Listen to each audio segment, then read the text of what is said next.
Food Safety Administration ki mithiang makhada ngasi Thangal Bazar ki dukan singdagi niyam kaina yolamba chana thaknabagi polam khaya fagat krai ayu anganbadagi hauduna chathakiba driver da Health Services ki Director Dr. K Razo Food Safety Administration ki Designated Officer Imphal West Oriba Brozendro Khangan bayauna Health Directorate ki Official kiana sarukya ki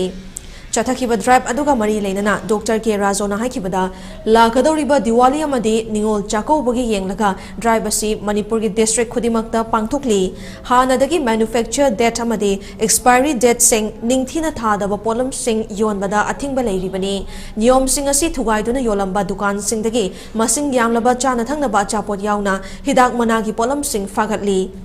Department asina ngasi fagaliba polam sing makhatana logi oiba thabak chatharagani Niyamgi miyamgi punsibu mangba yaba thabak tawriba sing taraina lode asigumba sing asi matungda tawdanaba wafam su phongdokhi Amadi Deepavali ga mari lenana iramdam sida leiriba ichilena singchina chagadobra chinjak mayam singche whether it is chaba yaba chinjak oiribra natraga oidabra expiry helabra natraga haragana batch before lot number amadi phasagi license lawbra bisa akhoi check tawjabani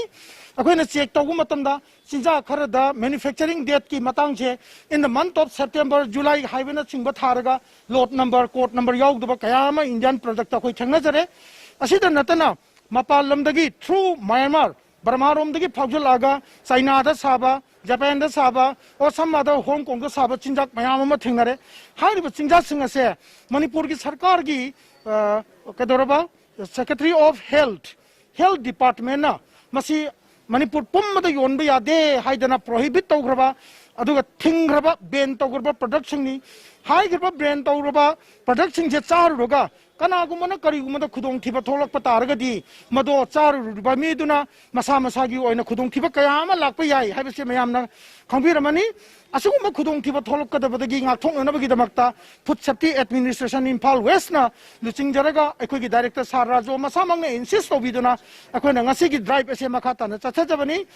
yakhoigi market sida jaga jaga da satlaga yakhoina harau kumai mayam lakpa khoigi Diwali lakpa Ningol Chakouba lakpa matang lakpa sidagi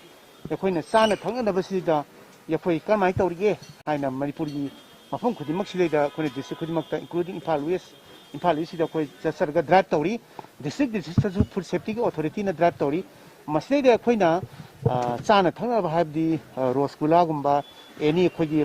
package food gumba mayam se yakhoina expiry date yaubra adagi date of manufacture phajana yaubra adagi magi manungda yarba posi yakhoina damage tawbra tawdabra yakhoi mafam khudimta yengjabani aduga yakhoina masleida food si yakhoina license yaudana yolamba yam yawi aduga mapandagi pusalakpa khoi moriromdagi pusalakpa khoi date of manufacture yaudaba expiry date yaudaba mayamamsu yakhoi thengnare aduga masleida yonba yadaba khoi tobacco gi saru yauba sana thangnaba mayamamsu yakhoi thengnare masi